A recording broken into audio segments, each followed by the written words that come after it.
Bonjour, bienvenue dans la série sur la relativité. Donc, nous allons voir le paradoxe du train et du tunnel. Donc nous avons un train et un tunnel qui ont au repos la même longueur L.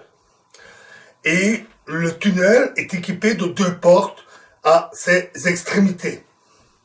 Le train se déplace sur la voie à très grande vitesse, avec un certain facteur gamma, et il entre dans le tunnel.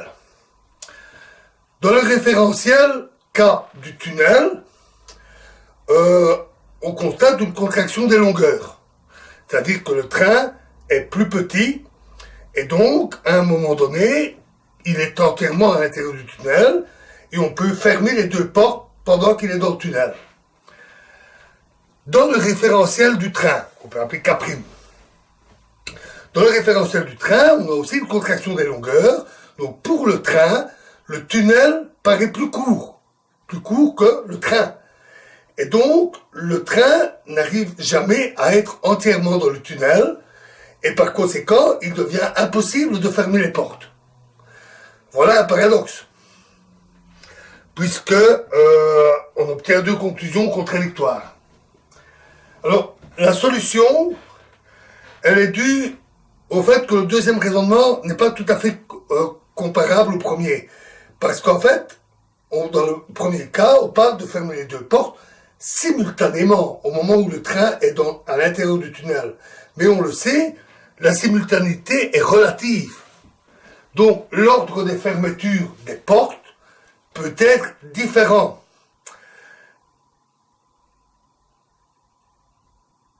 Donc, il faut aller un peu plus loin et on peut considérer deux possibilités.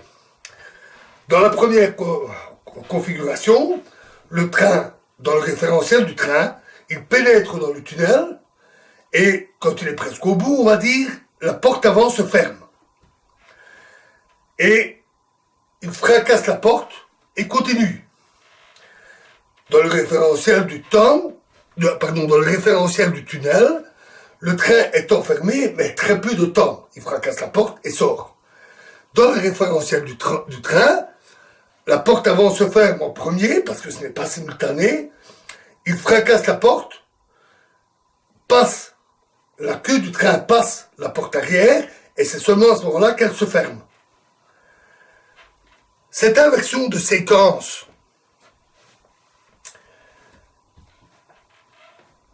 à savoir porte avant fracassée et fermeture de la porte arrière, qui se produisent dans des ordres différents selon qu'on est dans l'un ou l'autre référentiel, c'est quelque chose qui devrait être assez familier maintenant. C'est typique des intervalles spatiaux. L'ordre temporel n'est pas préservé, parce que la simultanéité n'est pas relative. À tel point que le concept de train enfermé est vrai dans un cas et pas dans l'autre, ce qui peut paraître très étonnant. Ça paraît paradoxal, mais non. Parce que ce concept d'objet enfermé signifie que les différentes ouvertures sont fermées en même temps. Et si les temps sont très courts, ce qui est le cas ici, fermeture simultanée ou quasi simultanée des portes, train qui fracasse la porte alors qu'ils foncent à une vitesse de fou. Si ces événements se font sur des temps très courts, la simultanéité étant relative, cette notion de entièrement fermé de tous les côtés peut être différente dans différents référentiels. L'autre possibilité, c'est que le train pénètre dans le référentiel du train et la porte avant se ferme devant lui et il freine brutalement. On imagine les passagers écrabouillés contre les parois. Vu la vitesse à laquelle il roule, ça n'a pas d'importance. C'est une expérience de pensée. Donc il s'arrête brutalement jusqu'à toucher la porte. C'est plus délicat, car on parle ici de freiner, donc il y a des forces, des accélérations, mais on peut voir le bilan, dire ça a telle conséquence de changer de référentiel, de s'arrêter et de voir ce qui se passe. Dans le référentiel du tunnel, le train s'arrête net, donc il est entièrement à l'intérieur, les deux portes se ferment, il s'arrête pile contre la porte avant, la contraction des longueurs s'arrête et l'arrière touche la porte arrière. Dans le référentiel du train,